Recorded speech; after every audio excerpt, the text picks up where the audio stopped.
Damond Durr. Damond D. Fields. This is Sankofa Conversations.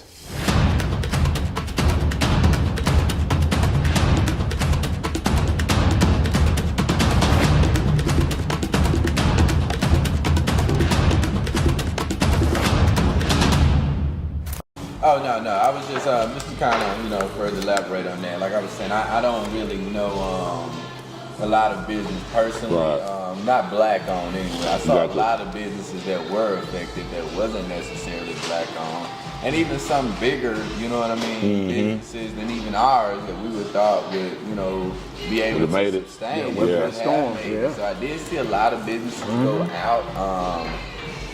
Like I said, as far as black-owned business, you know what I mean. It's really been a struggle, I would say, just in general for Dallas and black-owned business. And Well, see, the difference majority it of the is, ones have been here for a while. You know what I mean. They're more anchors, so Okay. they're more positioned mentally. You know what I mean, and spiritually to succeed. You know what I mean, than anything else. But, it is. Most of the time with black businesses, we've been operating in a pandemic mode the entire time we've been in business. You know what I'm saying? You sound like K. Reno, but we've been in a pandemic. You know what I'm saying? So we've been in it. But what I want to do while we got it here, and I just want to say this here, just straight up, is the resilience. Like this brother, I'm talking about, when you talking about you had issues and problems and everything else, he never let any of this stop him. As soon as he touched back down, he went to work and ain't fell off since. You know what I'm saying? And there's a lot of us, we talking about, well, I did this here. He come out. And I'm telling you, he been on it. I mean, when I say on, he been on it. Like, I go over there to get inspired. You know what I'm saying? And that's being for real. He younger, but we sit down and we chop it up, and it don't matter about that because just like he asked me things, shit, he got the newer vibe. So I'm trying to figure that out too. Right. But shit, let me think about how they young. No, and you know what? You hit on something. We talked about the spiritual part of the Rastafari, bro. I'd have been probably to about 20 countries around the world, bro. I'm looking to hit them all if I can, but everywhere I go, I say, man, where's the Rastafarian You hear place? y'all playing now, you don't see that. Right on time. That wasn't even intentional. You know? That's that vibration. But I do, man. I look and I say, man, where's the Rastafarian place? I mean, anywhere down in the islands or whatever, because it's going to be a certain type of vibe there. Yes, Just with vibe. what you bring, man. You know what I'm saying? Sure, I mean, that's sure. that's respect. That's one of the few things that I look for when I go places, you know what I mean? Yeah. So to know that I represent that here, you know what I mean, that's not something we take too lightly, you know what I mean? And just going back to, just one other small point that I would like to throw in, just concerning black-owned business, just what it took and what it takes, you know what I mean? And it's just constant, I'm not finding the right word to describe it, but it's just Like all they say in about the church, really take your time. how much pain you can take. It's all about, what you're willing to endure. What is your stopping point? You know what I mean? Like, can you take not having money? You know what I mean? Can you take not having somewhere to stay? Can you take people quitting on you? Can you take, you know what I mean? Like, a lot of tough things that it's going to take. Because, staying in business is just all about, like, your pain level. It's all about your tolerance. That's heavy. Your tolerance level to the things that can be thrown at you, and like that's going to determine, how long you'll be around. A lot of people romanticize it, bro. They're like, oh man, you in business? That's heavy. They want to romanticize. That's heavy what you just said. That's heavy what you just said. I mean, they do, man. They romanticize. Oh man, you in business? You must have. No, you have no idea. You know what I'm saying? 'Cause it's like when you show up, if you have a corporate structure job, when you show up, somebody has already been through the heat to be able to set up your system. See, like this perfect, great taste of a tea right here. Yeah. I ain't have to go make this. You know what I'm saying? Right. You already created the recipe. So I just say, let me get it, bro. It's a similar type thing. When you're out here in business, bro, you making this from scratch every single day. You know what I'm saying? That's heavy. One of the things I want to say about that, I sell paper. Meaning I got to sell you on the idea of what I can do for a population before I even do it. So I don't come in with nothing that I can show you other than some paperwork. And for those who are black that have been in business like me, took a very, very hard hit. If it wasn't the COVID, then it became the monkeypox. For a while, I just thought they were just making up shit. I'm like, create something new, man. yeah. Now you're going to recession. About 3 or 4 years of just tough economic times, you know what I mean? Just really back to back, you know what I mean? So, even surviving these last 3 years has been a roller coaster, you know what I mean? And they sell. The reason I said that is being a father running a business, and you clearly said that you're your father. Is your greatest tolerance and pain having to deal with providing for them, you know you're going to take care of you. I can tell that in your eyes, okay? But what's that challenge like, you know, when you got to explain that to your family, or you got a family that's apart, they've internalized what you're doing now. They have? As far as... You know, when things get tough, you know, let's be clear, 70% of marriages end, bro, because of finances. Oh, man, I think I don't explain it to them. I make a way. I've never went to them and tried to explain anything to them about anything. You know, because there's a way out of everything. You know what I mean? Now, things might be a little slower at different times. You know what I mean? And, you know, that's just a simple note. But, you know what I mean?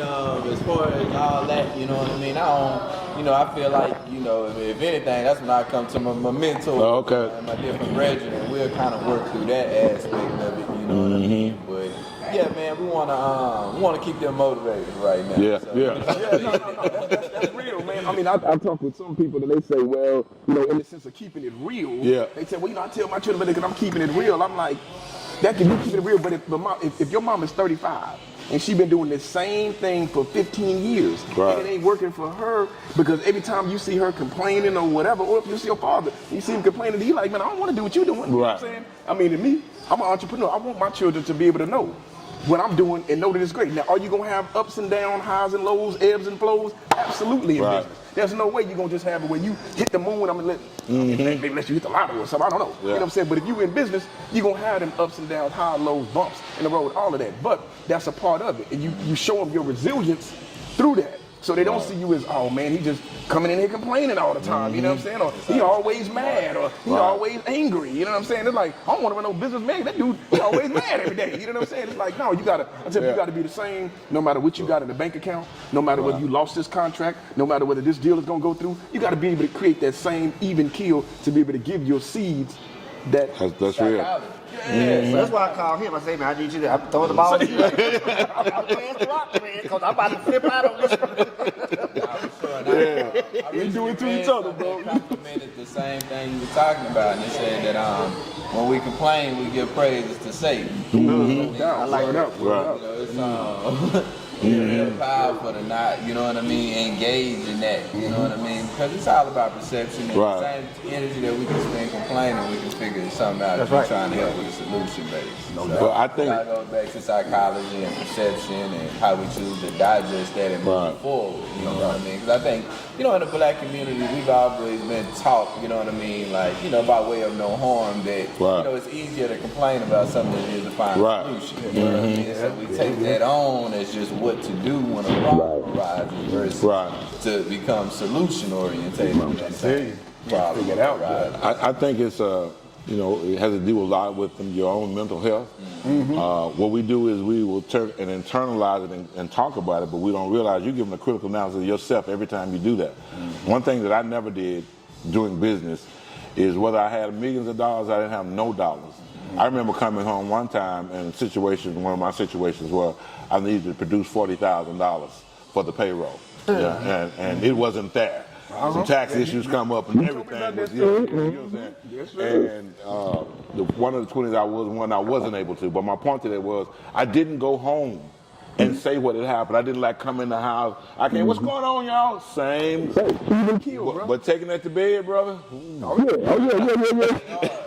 That's part of being a man. You know what I'm saying? We talk about how they talk about toxic masculinity and this and that. That's part of being a man. Certain things you just got to be able to internalize. You got to be able to strap that on your shoulders and run with it. You can't look to your lady or your children, you know what I'm saying? And, well, look, let me get this brick to you, this brick to you, this brick to you. No, man. You got to carry them bricks. That's part of being a man. Well, man, we know you got to back to the business, man. For sure. I appreciate y'all for having me. Oh, man, I heard you argue, bro. One more time, man. Tell them where you located one more time. Watch me coach, and we're at 2007 West Davis Street, and you know. Okay. Y'all definitely come out and check us out. I'm going to, bro. I'm gonna catch you. I'm gonna get you on my show, and then if I can do anything to promote you, anybody else's show. One thing about here, man, is different businesses come in the door all the time. I call it the Cotton Club. You know, you get a chance to see so many different people. The music is playing. We creating our own vibration. We the history. We the storytellers right now, man. So when history records us, I want them to say we was at Sankofa. Right. You see what I'm saying? We've created a history. We maintain it. You did a call to order. You was the youngest brother in the group, man. You know, same thing you talking about him. I remember when he was 19 years old. Yep. You know what I'm saying? To see that transition. And for him to point you out and see it being replicated again, come on, man. I'm trying to tell you. Yeah, that shows that this is happening. That's why a lot of times I'm bothered when we so critical of each other. Yeah. Man, sometimes the most negative place to be around black folks talking about black folks. Damn. One day I said, damn, can we get a minute? Yeah. Can I time out. And we're gonna come over there, man. I want to get you back on though, so we can go break it out. Thank you, bro, man. Once again, man. Appreciate you, bro. Hey, bro. That's on point right there. Nah, that's how you do it, man. There your food right here, Judy. You don't leave without the food. See, good man. You could have sold that to somebody else or something. All right, bro. Who might have done that, but we'll leave it alone. Which you were just hitting on something, man. You were talking about how we do with black people criticizing the men of the black people. And I was talking to that same brother I was talking to earlier. Yeah. I told him that. I said, he's like, yeah, man, you know, black people do this. He's like, well, you know, other people do it too. I said, you know what it is, bro? I said, it's kind of like with your family. If this person off the street do you wrong, you don't care about this sister here, whatever. But when your sister crosses, you like, I can't believe she gonna do that. You know what I'm saying? She know better.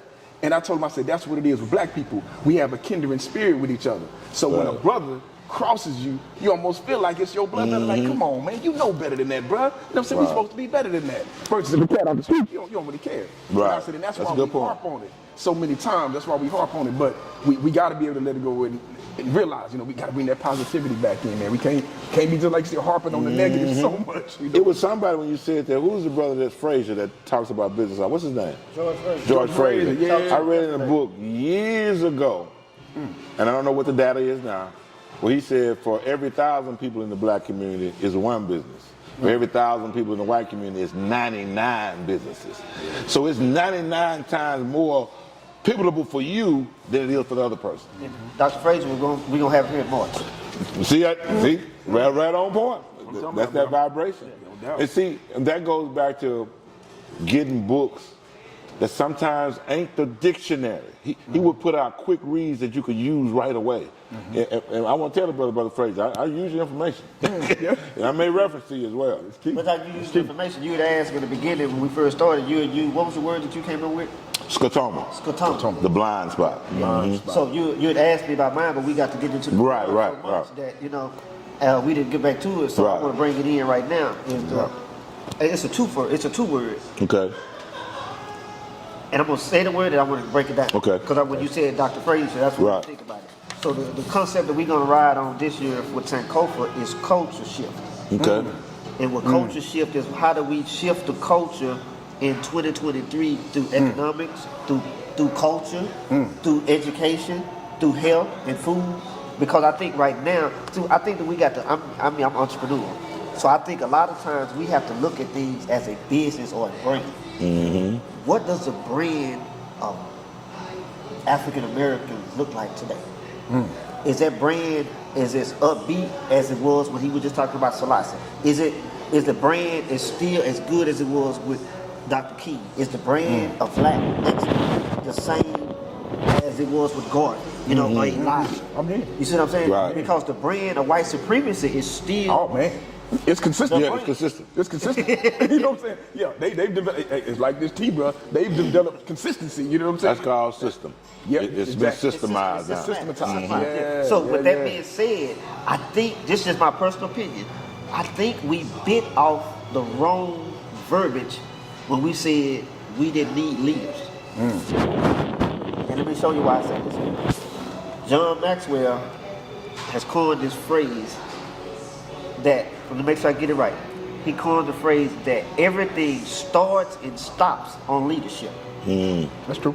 So if we look at every leader that has been for us, they knocked them off. Knocked them off. Right. Yeah. I was talking with a brother like that. He said, realizing when you step into a leadership in the black community, you might be signing your own death certificate. I was like, damn. Because we haven't understood the brand of true black excellence and what true leadership is. See, we was taught management. So management is out now. It's all about leadership, that you can get a system together of getting people of like minds to be leaders amongst the major systematic list. See, you can't manage See, that's babysitting. Right. And with this newer generation, they don't want to be babysitting. Gotcha. Does that make Real. sense? It makes all the sense in the world. It do. To make sure I understand what you're saying, did you said about management? I was trying to think. With Neely Fuller, we talked about Neely Fuller a lot in here. Neely Fuller said, the title of his book is The United Independent Compensatory Code System Concept. And what he was saying on there is we have to be united even in our independence. I'm trying to make sure that that's what you're saying. The way he's saying, no matter whether you're sitting over in East Africa, West Africa, Oak Cliff, New York, LA, whatever, we thinking along the same mindset. You may have never talked to this brother over there, but y'all are saying the same thing. I'm trying to, is that kind of, okay. That's a brain. Exactly. Because people, it's like you take something, when people see this bird and this Sankofa, they know. That bird, they know, boom, Sankofa. And that's the branding of it to where you know, and just like anything that you can talk about the other stuff, Nikes or whatever, you know, certain things you put up there, you know that's what it is, that's that brand. So yeah. It looked like, to me, it was like, it's promoted leadership. You know, all the leaders that I saw was somebody I saw on television or I saw on a quick flash or something on the news or something. And then you got identified if my surrounding family around me, if they accepted them, then I started to gravitate to them. Exactly. As we know through COINTELPRO, it said destroy any black male that would constitute leadership. So that was put in writing. It's not like it's a pie in the sky. So what you're saying is real. Does it mean that the leadership is not there? Demonstrated leadership was just demonstrated at this table when I talked about knowing him at 19, seeing his successful business, and then seeing him mentoring other people. So how do we clarify that by, and here's the other thing, 90% of the group, well, as I said, not following, only 2% will ever lead. You have to look at that too. That means that we've been glorified followers, man. Correct. Yeah. You become and where how you identify not the talent intent, but that 2% that just demonstrate. So you're gonna leave regardless. Keeping this restaurant open. When I come by and I see this, my people walk in this room and get revitalized because this young brother and his family run that restaurant. That's right. You're seeing images shaping your reality being demonstrated now. I think our challenge would be being proactive is through this show, demonstrating that leadership. Talk about what's going on in the past, but still highlight what's going on now. Highlight it and follow that and come up with a system of the quote that Dr. Clark said. Bury the man, continue to plan. How do we get to that point where we continue to plan when there, I feel like at this point in time, and this is just me, I feel like that we have lost that leadership role on a national and a global appeal. As of right now. This is why it's so easy for everybody to know how to manipulate these YouTubes and Instagram to get out there that we become influencers. Influencers of foolishness, of influencers of positive results. And I think that's what we trying. For me, this is what I'm trying to do is be able to create a lane that we can bring in people like, really what you just said, bring Judy in, so that we can actually start to see the ones out here, you know, that's doing it. Even like with a key line. Everybody's out here looking for houses. This man here built houses, been doing it for 20 years. Yes. Well, we did. You have to go look for Paul Taylor with all these people, whatever. And you know why you got that? You got that house because inside that house, a man leads. Let's go back to the model. So everything that you said says that we don't have demonstrated leadership in the house first. That man being gone, bro, that's that compromised young boy who's over emotional because that man ain't there. Not steadfast. And then when you didn't scare around and do not in my house, not with my father being there. And so you seeing what it looked like to have a fatherless generation. You frivolously I couldn't follow anybody. I don't know what happened in your house. No. You did what now? But if I'm only the guy of my mother's dictatorship and leadership, and many times I've been demonized in my dad's eyes through her. I still say that, and I'm totally agreeing with what you're saying. I'm saying that demonstrated leadership that's needed the most in the home has been compromised more than anything else. But it doesn't mean that these stepfathers and fathers who stepped up ain't doing their job. I was raised by a man, I didn't know until I was 12 he was not my dad. I called him dad when I looked in his eyes. I loved him. There was nothing that was totally different. So it means it don't have to be just straight blood. No. It ain't got to be biological. I mean, a lot of times you're going to have that village concept. You're going to have that brother is going to chastise you that may not necessarily be in your house. And I mean, you talked about leadership and how things, Damond always tell me about people that are in positional leaders, what you call them, Damond, positional leaders. And I think a lot of times that's what they did to us through media, through other stuff. It's not that we didn't need leadership.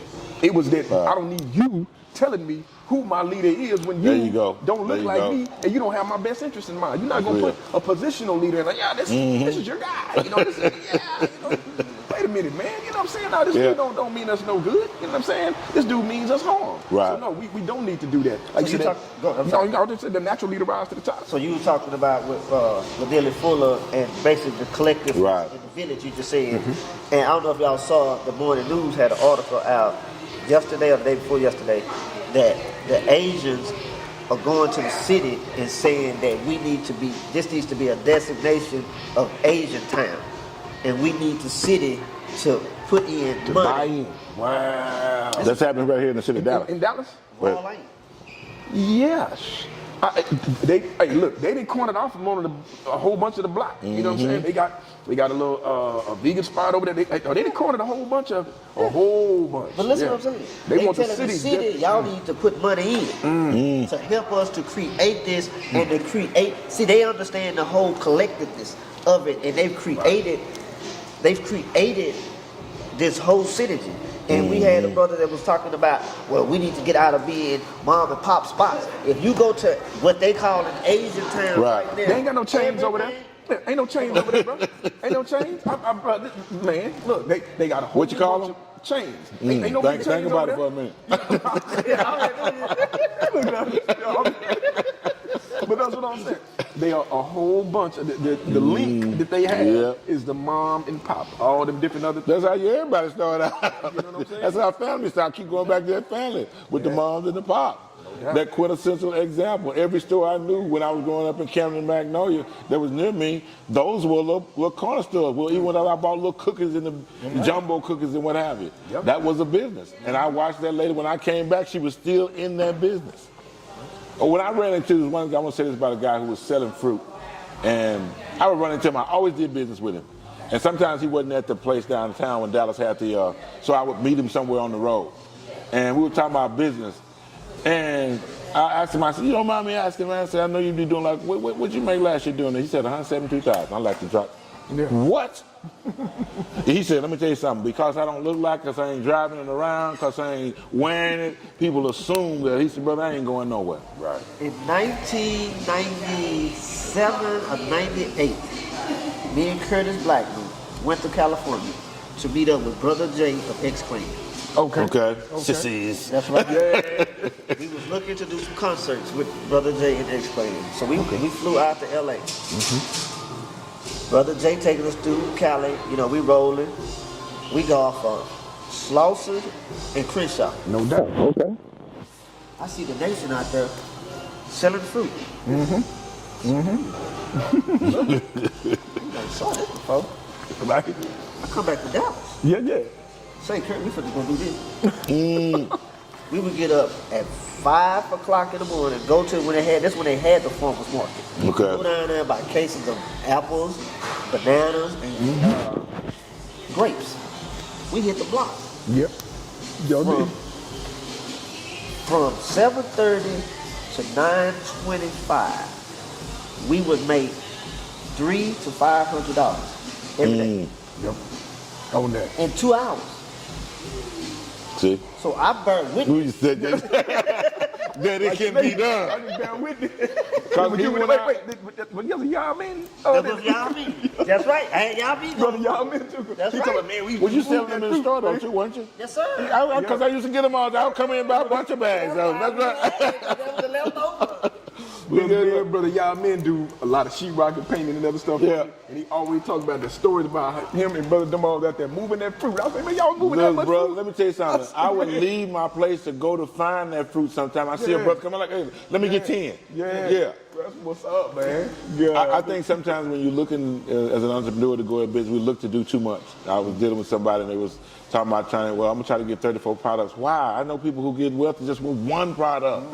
You know, I think sometimes, you may have said that, maybe you said bite off more we could chew. I don't know what was referenced to a bit earlier, but I think sometimes we do that in business. You can. Yeah. You get the stuff watered down, so much. That it's like, man, you got to pick something and be good at it. Like, you know what I mean? I do construction and real estate. Right. And I heard a guy talking. He was saying, many people try to get into real estate, try to get into construction, and they want to know, man, how do I be able to make this money? And he said, you could be a generalist or you could be a specialist. He said, who do you think makes the most money? Most people say, what are the generalists, right? But the people like you that know, it's the specialists. You know what I'm saying? He said, you know how much I paid my plumber last year? This is just him. He said, man, I paid that cat $263,000. My plumber. He said, I ain't even talking about the bill for my electrician or this and that. You know what I'm saying? It's like, wow. So how you talked about that cat made 6 figures in there? When you that specialist, you charging it. Yeah, man, you have to pay them. But see, we came out of, I'm sorry for the go somewhere else with this. Go with it. See, we came up out of a European society and judging everything off of the slave master concept. See, the slave master was able to attack and do 10 or 15 different things because he had 100 free labor.